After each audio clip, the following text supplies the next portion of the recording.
Kinguin. So when they played that LeBlanc, the Kassadin worked out very well into it. It's going to be the Maokai top alongside that Graves jungle for Tabasco, allowing him some early game aggression. That's a very early Maokai pickup, but with that much presence on top lane, that's why Maokai comes out.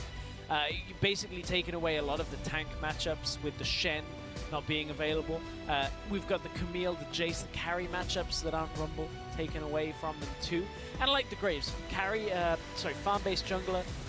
We've seen what Graves can do. You put him in front of a turret, but it's on Tabasco now. He's going to have a little reduced impact earlier on in the game.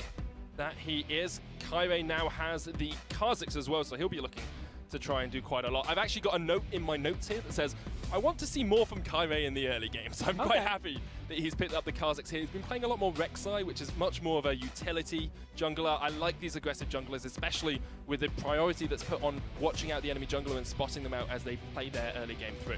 Now, as we have a support lock-in come through on the Lulu, if Kinguin go LeBlanc here, they can then look to ban out. It's either LeBlanc or they have to go AD carries is another option. They can look to ban out a lot in phase 2, then get the first pick on whatever's the strongest that remains, or see what falls as a blind pickable mid lane, or, you know, as we come out of phase 1. There's a lot still available with that LeBlanc still being up. It's going to be the Rise instead here for Sebek. We have seen quite a lot of different champions from Blanc in that mid lane. He's played Talia. He's got a lot of ability to work around his team and play exactly what's needed. The LeBlanc ban does come out from Kinguin. I don't like the pacing of this draft anymore from Kinguin, in the sense that you're playing up against PSG, who typically have a good early game.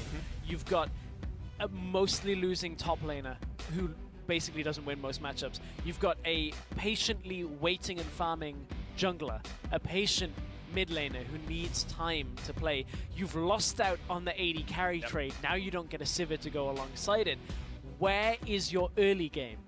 It's going to have to come from something like a Caitlyn that's going to come out for Woolite. We've seen Woolite pick up Tristana before as well in days gone by. I'm afraid for Kinguin if they fall behind here. I think as well, like, because you're banning out mid lane, the top lane matchup for White Knight is a lot easier for him to pick. It is going to be an Ashe ban as well from PSG, so now Woolite will probably go towards that Caitlyn, as you said. Doesn't need to pick it up first rotation, can probably get it as that last pick if they want to prioritize anything else here. But even then, you only have Caitlyn for that very early laning phase, and then suddenly the damage goes down. Caitlyn Karma, perhaps, just to try and push the lane in consistently? Yeah. I mean, yes, you could also go Nami if you want lane presence, and that's where they're going on this. If this isn't a Caitlyn last pick from Kinguin, I would be incredibly surprised. Ezreal is the other option, but doesn't really fit into that pushing idea that you especially with the Nami, you're basically picking a losing lane rather than a winning lane at that point. And the only other option would be if they wanted Tristana. And we've got a tank buster out of the mid lane. With a Rise on the opposite side, you have a little bit of freedom to pick up whatever you want. That's an Azir. We don't see too many. We've seen a couple in the last few weeks. I don't think we've seen any in Challenger Series yet, if I recall correctly. Blanca's going to bring out the Azir. Showed he's got a propensity to play any mid laner, in all honesty, and not too worried about his mechanics in the lane. His ability to stay safe later game, perhaps helped slightly by this Azir, because he can always do that Shurima shuffle to get himself away. Kind of a long-range comp, at least some aspects here for PSG. Doesn't actually mesh too well when you look at it. Like Kha'Zix jumps in, gets the Lulu ultimate. You've got the Jhin from behind, the Azir out in the backline as well. Doesn't really scream like they can push Kinguin in. So why do you think PSG have gone for this composition if you don't think it's working out to what they would have wanted originally? Well, the problem is, I don't think it doesn't work out to what they wanted originally. I think they probably got a lot of their picks that they were looking for, but the top lane matchup of going Nautilus meant they had to get more damage from elsewhere, like in the mid lane, where you have to be able to chunk through a Maokai. Just interesting pacing. I'm not super keen on both drafts, if I'm being honest. It's a very rare time that this happens, but it does happen from time to time, like, though. Kinguin's has a lot easier setup. You can see what it wants to do, but I think it could have been punished hard by PSG. They want to teamfight later on. You have fair damage coming from the Caitlyn, from the Graves, from the Rise. You have solid bases to go from. Like, for the side of PSG, you can't 1-3-1 because you've got Nazir. You've got this weird mix where if Nautilus can go down, lock somebody down, Kha'Zix comes in, Jin comes in with the damage, you can actually get a fight started. But I don't see PSG doing too much without getting a kill or two and then getting a tower. There's no 5v5 big team fight set up for them. There's no 1-3-1 split push. This is kind of catch and punish. But their catch doesn't seem incredibly good Right, either. Like, that's the you kind of got problem. the Azir and the Nautilus there who can do a little bit, and then the Kha'Zix maybe early game if you can start to catch out that Graves and take him out in those 1-for-1 trades. But usually Graves is okay into that matchup as well because of the end of the line. When you're fighting in the jungle, end of the line is so much more powerful. But we are about to get onto Summoner's Rift. If you think Paris Saint-Germain will take only their second win of the European Challenger Series, tweet out with us with hashtag PSGWin. If you think Kinguin are going to take it, hashtag KGNWin. We're on to the Summoner's Rift. Both these teams need a win today. Well, Ice Beasto is playing goalkeeper Maokai. We'll see if he can stop this football team on the other side of the Rift, putting one in the back of the net in game 1. Trying to just RP the best as he can. It's a very small goal, actually, to score in.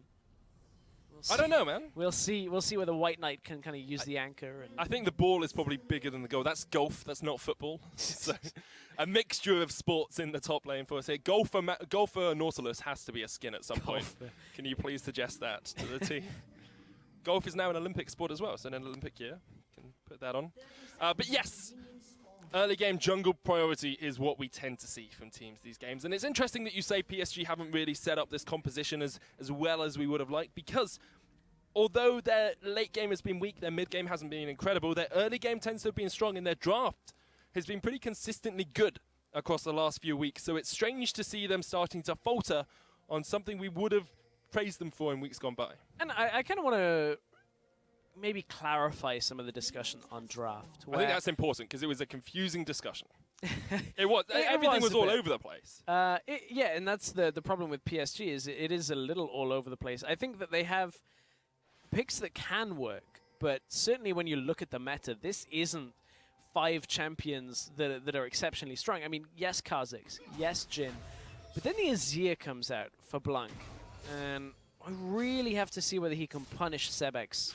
Try and shove him in, get damage down, and then look to make plays. Is that what you're expecting in this lane? Is it about the Azir pushing that lane in and then roaming and trying to get ganks off in the rest of the map? Is he kind of playing the sort of LeBlanc idea where you just push the lane in and then go somewhere else? Well, early on he can shove and get a good amount of damage down. The problem is it doesn't really sustain through, and Ryze has decent wave clear afterwards.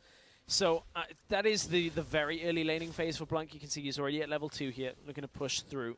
Has to be careful because Tabasco is around the mid lane.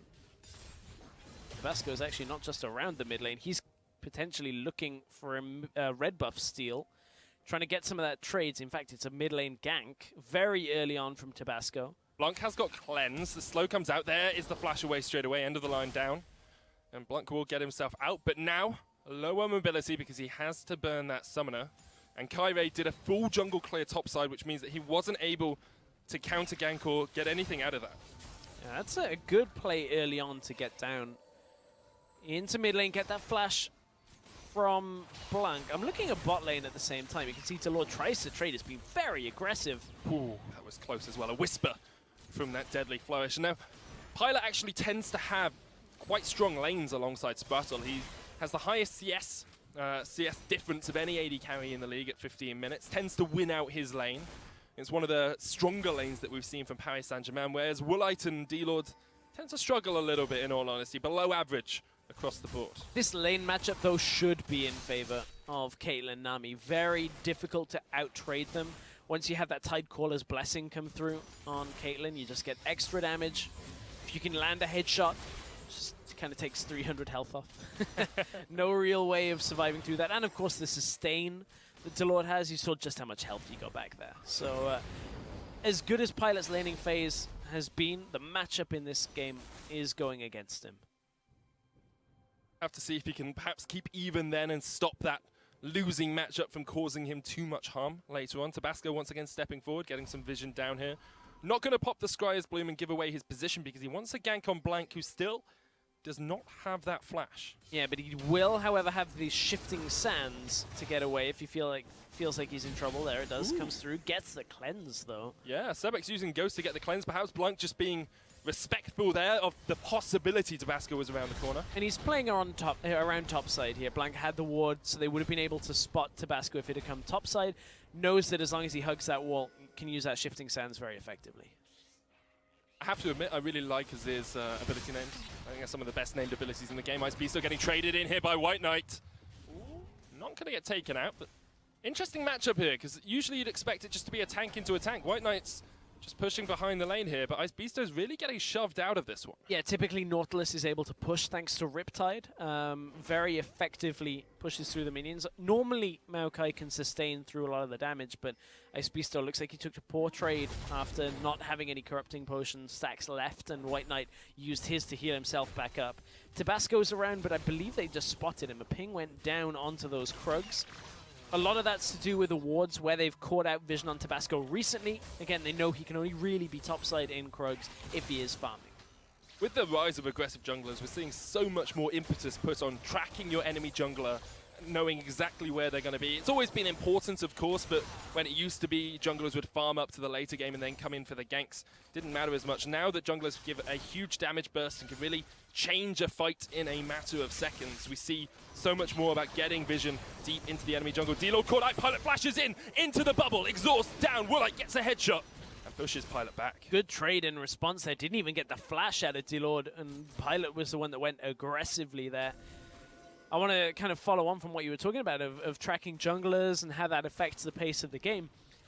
Teams have very, recently and over the last year or so started to figure out that there are only a set number of plays that can be made at any one time. Whether they're farming or whether they're ganking, there's... either Krugs or Razorbeaks trying to take down Kha'Zix. There's only a set number of plays, and if you have a third to two-thirds of the map covered in vision, then the number of plays that you can actually be making is severely reduced. So that's why when they spot Tabasco, PSG can start looking to make a play bot side, because they know there's no way of punishing them. Ryze can't get there. You don't have any option of Graves getting there early either, and PSG had the option to make it. Didn't actually get the play to work out for them. Pilot flashes forward, couldn't get anything done. Splashed into an Aqua Prism as well, so great reaction from D-Lord. Did get the heal and the exhaust now, but they're much shorter cooldown than the flash, so Pilot now needs to be a little bit cautious. Sprattle coming up to clear out a little bit of vision in the river as well. Yeah, I would rather trade heal and flash away and get the flash from Jhin. Heal and exhaust away and get flash from Jhin, because theoretically you can punish that with the Graves. Unfortunately, Ice Beasto has used his teleports. There's no TP advantage for Kinguin, otherwise that would have been easy to make a play. Like, look how far Jhin and Lulu are pushed up in this lane. If there was a ward next to them, because they have not control warded that bush, if there was a ward in this bot lane, easy punish on a flashless Jhin would be able to get a kill. Speaking of punish, Kairei is looking towards this red buff, has been pinged out. They know the Razorbeak's dead, Tabasco's back here. Just trying to keep a track of the jungler. I think they warded over as well, so they'll know Tabasco's there. And Kairei, happy enough that he is aware of his enemy number, will now just give this blue across towards Blanc. Yep, Blanc's going to go over get it. And Kinguin in the bot lane, still just sustaining through. Have a good lead. Comfortable back timing for Woolite. Got him the BF sword. Got themselves a control ward as well. Wouldn't be surprised to see Woolite place that in their lane brush just to defend against any type of teleport play, but they know TP isn't available. And as we say that, actually, a control ward did just get placed in that lane brush. Kinguin may be looking to make a play on top side here, but both junglers are here. Kairei's there too. Looking to equalize the numbers. It's a little bit tricky to make a play onto a Nautilus as well, although Tabasco is 6 and Kairei is only level 5. Getting close, there's the 6. Levels up the Void Assault, gets those claws ready to sink them deep into the bark of this tree. White Knight will just push it up. Staggering blow, not going to be able to harass Ice Beasto down too low. Much slower paced game than Fnatic Academy versus Misfits to start this one off. I think that's important as well, because PSG have been the kings of the early game. That's the one real part of their game that we have praised and said, yeah, they're doing this really well. They know exactly how they're playing the early game. They take advantages here. A little bit of CS on the jungle, a little bit in the top lane, a tiny bit in the mid lane, but they're behind in bot. It's really PSG haven't made the plays we'd expect them to do in early game. And a lot of people will look at it and say, hey, that's probably a meta thing, right? Because they're playing with an Azir. They have a Jhin that didn't pick up Serrated Dirk to begin this game. Like, they don't actually have a lot of lanes that have the advantage this early on. Or at least, like, not critical advantage. They did that with Sivir, Ryze, Maokai as a composition against Schalke and looked really good, like, in the early game. So this isn't a team that have necessarily needed early game compositions to have a strong early game. But they are fairly slow on this one. 400 gold is the lead, just from a few CS advantages around the map. But it's minuscule at best for these teams. No real chip damage on any towers either, which means we're probably in for a little bit of a longer game here. But both sides have players that will scale up pretty well with that longer game. Caitlyn, we always talk about 4 items on Caitlyn, does a huge amount of work. Ryze there as well for Sebex. Blank has the Azir. Pilot as well on the Jhin, really likes to have those items under his belt. So both of these teams will be happy getting to that 25, 35 minute mark. It's a really interesting focus from Woolite on this Caitlyn. When Caitlyn was fully meta, you used to max trap first. But because tower pushing has become such an important part of the game, he's maxing Q. Ooh, flash away. Oh, Concrete Sands goes out the wrong way. Emperor's Divine not going to connect onto Sebex. Teleport in here by Ice Beast, though, and Kinguin look to pull the trigger on this mid lane push. They know Blank hasn't got flash or cleanse, and Kairi can't really defend either. Sputtle is here. They're just going to try and push it back. White Knight onto Ice Beast, though. Aquaprism doesn't connect. This is just PSG trying to force Kinguin away from their mid lane tower. Yeah, nothing's actually going to happen realistically in this mid lane. They got double summoners from Azir.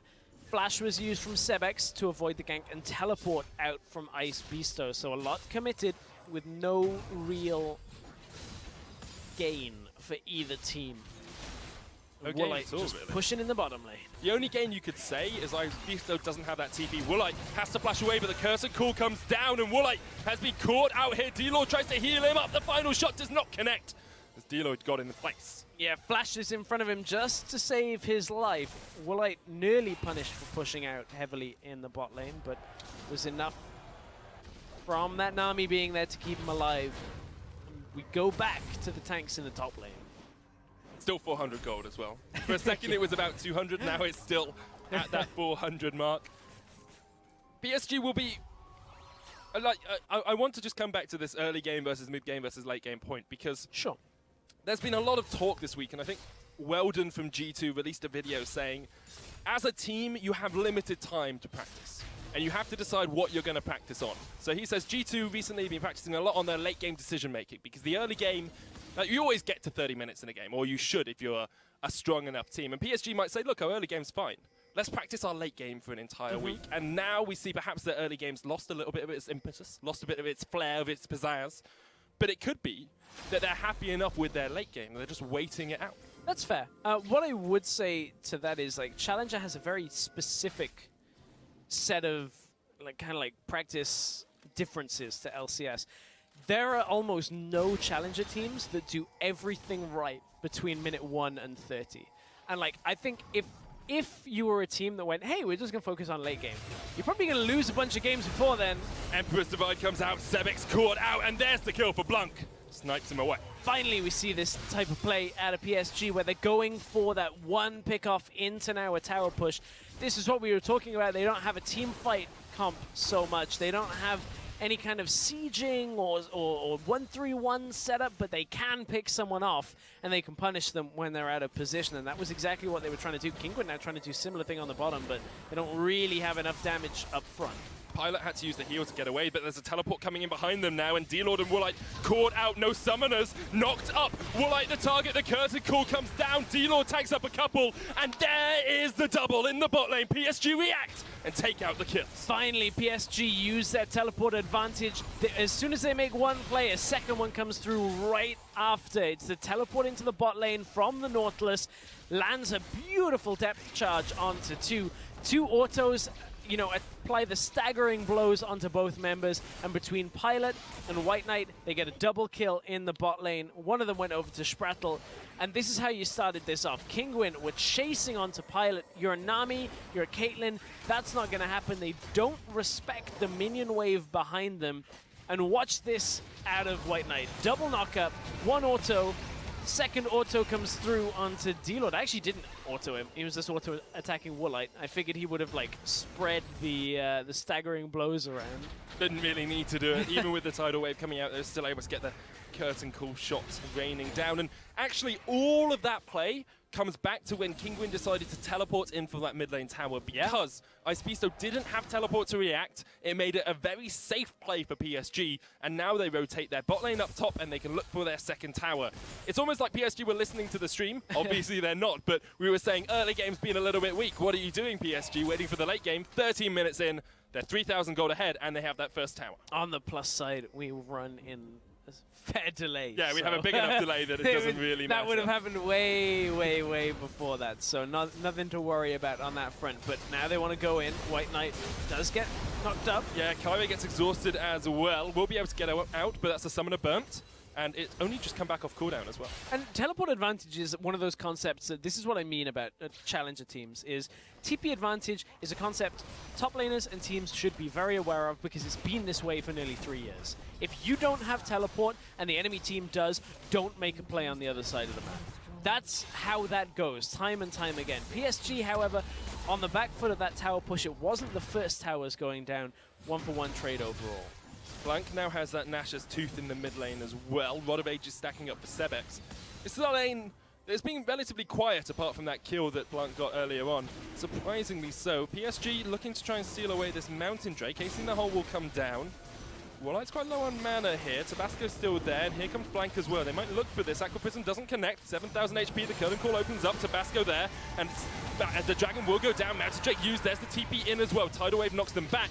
But once again, the TP comes down. And Kinguin don't get too much out of that. No, they don't get a whole lot from it. Now it's going to be in about a minute's time. TP advantage once again for PSG. Again, we see the impact of the Nami into the Jhin. You cancel the curtain call, and now because of it, PSG have backed away through that mid lane, and they're looking for the tower. Won't get it because the minions died fast enough. That's a lot of damage coming out from Blank already in this game. Pilot needs to reposition his deadly flourishes just a little bit towards the bottom. He's missing on the top side. Just aim towards the bottom and he'll start hitting them. Be great. PSG. They are in a much better position now than they were 3 or 4 minutes ago. And we've been here before. Yes, this is exactly what I was about to say, Stress. We've been here before with PSG. They've got a decent lead. Now they need to continue, edge it forward in a way that they can maintain this lead and not overpush. If PSG had won every game at which they were ahead at 15 minutes in gold, they would be on 9 points right now, not on the 1 point they're on at the moment. It's a struggle for them, especially getting up towards that 25-minute mark. We highlighted it last week. They tend to have about a 3,000 gold swing at that point, or at least they did at the time. Last week, they equalized that a little bit, playing up against Misfits Academy, but it's still not a good sign for them. Hopefully, they have been working on that late game and working out exactly where those decisions are being mismade. Yeah, and one thing to note, follow up from earlier, that Woolite has now put points in trap. He put 3 points in Q and transitioned over to W. That's how he's got 4 traps out. The next one that'll come through will give him access to that 5th trap. It allows them to now control mid lane. This is why traps are so valuable, because it denies Blank's ability to push much further than he is now. Yes, he can get damage down from afar, but actually stepping forward becomes a little bit more difficult. However, Sprattle's there, Jin's there, everybody steps up, and it's not just the Azir on his own. It's what we see time and time again from Jins these days. The curtain call isn't always used as an engage tool. It's used as a tool to make the other team think twice about stepping forward. It's a please step back from your tower, we want to take it. Please behind the yellow line or the red line of the curve. They're going to look for this red buff as well. No blast cone for them to get away from it. Tabasco is here. Smite comes down, Tabasco will secure it. Would have been a little bit of icing on the cupcake, but at the moment Woolite has all of those cupcakes under his control. They do seem very tempting. Although these are the laser ones that I don't think are as tempting. They're meant for Yordle, so Sprattle might find himself accidentally hey, you never know. Stepping on him. Is he role-playing? Do you do that when you play League of Legends? I mean, Icebeasto is playing the goalkeeper against the football team, so it wouldn't exactly be the most difficult of role-playing at that point, I suppose. RPG lol. That's exactly what we want to see. On an old RP server, is that what you're doing? PSG still 4,000 gold ahead as we approach that 20-minute mark. It's do or die for both these teams as well. Both of them need to get up those ranks in the table. We think about 7 points will be that cut-off. PSG still 6 away. Kinguin only 1-2-0 away from getting there, but they do face up against Fnatic Academy next week, and if they've still got Amazing and Kickies, that is a tough lineup to have to play against. But I think we just saw in that series that doesn't make it impossible. They, after winning one game, apparently lost their heads and were thinking that, hey, Rengar, that can carry late game team fights, right? Not the Civic. I think part of it as well, though, is a little bit of synergy. You know, Kikis has been unwell in the hospital. Amazing hasn't been perhaps playing with the team as much. Tabasco's going to get knocked up here by White Knight. He's trying to get back to his turret, but his turret's a long way away. Anchor with the flash. Spattled off towards the side. Does have the wild growth. Going to use it if needed. We'll try and keep his top laner alive. Tabasco there. Splash across by Spattle. Exhaust onto him. Kyrie now joins the fight. D-Lord stunned up. They will get one. Blank decides he doesn't want to get in. Blank trying to shuffle his way away and puts down the wall. Says, no further rise. Stop right there. Pilot was out on the top lane pushing through. He's not going to get too much more done other than push this wave up. So Kinguin did have the numbers to some extent, and now Pilot's going to have to back away. We talked about that lane matchup though. The Caitlyn Nami should be able to push in that Jhin Lulu. Pilot's still pretty even on CS, even though he was losing in that lane. They did get the tower about 7 minutes ago, so has had some time to catch up a little bit of a deficit. That a lot of that came from Kinguin trying to make plays earlier on, where they left Woolite on his own and he was forced to flash out. Remember, D-Lo came in and saved him. Then kind of the second time that happens again, they both die from it under tower. And this was the next play down on bottom side, where White Knight takes a lot of damage, tries to get away, and the rest of the team are regrouping. You can see just how far away they were trying to get there from, but Kinguin coming back to the live action. Ice Beasto, no mana. There's a red buff slow. He's going to stay with his minions for the time being, but I don't think he can survive against Kyrie. He'll take him out. 5 kills to 1 for PSG. Topside, Ice Beasto's only clearing a ward. They're going to look for that tower. Pilot's there, and they could actually kill him and dive him here. Pilot, oh, he sends his Tabasco's around. He's got dead. flash. No, he's got flash and heal. He'll be able to get away to Sprattle. And Sprattle's there. Although if he hadn't noticed that Tabasco was there, oh, he's going to get slowed up. TP coming in here by White Knight as well. Has the depth charge. Tries to get away with the collateral damage. Spattle couldn't get the slowdown. Here's Blanc. Is he going to be able to shift the sands on towards the pool party graves? This is not a beach he wants to be on, as Blanc takes him out. PSG turned that one back around. It looked dire for Pilot. I didn't think he would be able to get alive, but you were very right in the way that not only did he have his summoners around, not again. No, Tabasco's not alive. If this is safer. This is a lot safer. There should be no way Sebex is going to join the fight. White Knight is there for the front line. Here's Ice Beasto as well. It's not stolen, but now PSG need to win the fight. Woolite dead. Ice Beasto off towards the top side as well. PSG are going to collapse on the tree, and they'll take him down. 2 kills, a Baron, 8-1 PSG. Finally, we see a little bit better decision-making out of PSG. They kill the jungler and go right for the Baron. There's been a lot of finalies in this game, and PSG, it's because they're starting to find the form that we have expected from them for weeks. Yeah. It's still not perfect, but it is starting to get there. There is a gorgeous symmetry between this game and their first game against Schalke 04, because in their first game against Schalke 04, the scoreline was 8-1, and PSG went for a Baron when they just killed someone, and they lost the Baron here. Here, they go for it, a lot safer. They kill Tabasco, they take the Baron, and they are playing, like, as you say, the PSG we always expected to see in Challenger Series. Yeah, this is what we expected, and PSG want to close this game out as fast as they possibly can. As Zia turret goes up in the mid lane, you can see the damage go down from afar. Now their composition is difficult to deal with because it's difficult for Kinguin to actually get on top of them with no teleport flank available. PSG have a fair amount of damage here.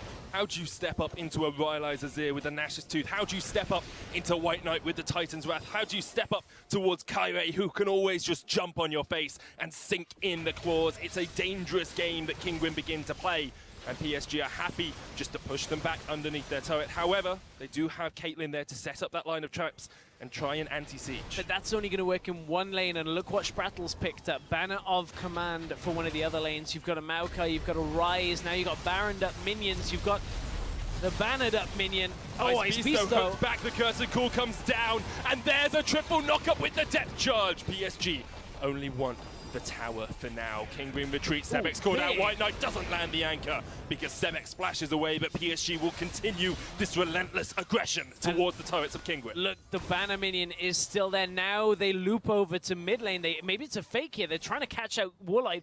The shifting sands, the conquering everything is available for Blank. Sands. It's all Emperor's sands. Divide. Emperor's Divide is what you're It was thinking the divide I was looking for. But Inhibitor Tower will go down, and PSG put their foot firmly on the accelerator. They're looking for the Inhibitor as well. They're 10, 11,000 gold ahead, and they are playing this mid-game incredibly well. Kinguin have no way of answering the aggression from PSG. This is so much better out of PSG, and this is where it all starts. So this is where I said Pilot was dead, because I wasn't looking at the minimap. And then Sprattle comes over, Pilot gets saved, they turn this around, the teleport comes through, and importantly enough, okay, they know that the curtain call itself is never going to kill Tabasco, but the slow applies. White Knight is able to kind of track up through the lane. Blanc goes in for this, and it's an easy kill onto Tabasco. And they instantly turn for the Baron. This is the clean decision-making that we would expect from a team that has put so much focus onto a challenger lineup, investing so much. That decision right there, knowing they could take this, there was no real way of having it stolen away, and Kinguin play right into their hands. That they do. They went for the engage afterwards. Ice Beasto gets taken out eventually, and now we see PSG setting up towards the mid lane once again.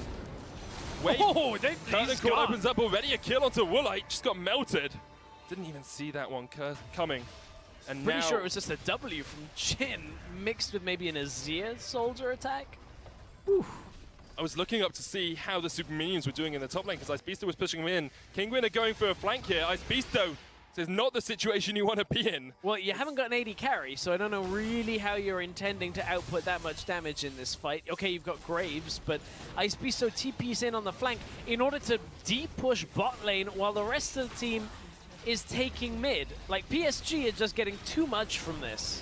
They're going to get their second inhibitor of the game and go 12,000 gold in the lead. Kinguin's early game was weak. We've said it time and time again. If Tabasco doesn't kick off, they don't seem to have the shot calling and the plays later on really to be able to do too much. And they picked into this, Medic. They picked into it. Like, they took the Maokai, the Rise, now they take the fight. Conquering Sands comes out, the Emperor's Divide as well. Here's the damage onto D-Lord. Sebex, the frontline Spattle, snipes him away, and now they're going to look for the turret as well. White Knight flashes in, Woolite flashes away. PSG 11-1 up. Caitlyn's only at 2 items. Kinguin have only had 1 kill this entire game. Minions are streaming in. PSG with a convincing win here. Nexus towers are falling just to the super minions as PSG look to close out the game before even the 30-minute mark. They'll take their third inhibitor and they'll look for the win. The Nexus tower is their target. And now they might have to back away ever so slightly. The flash in by Ice Beasto, he's got onto Pilot.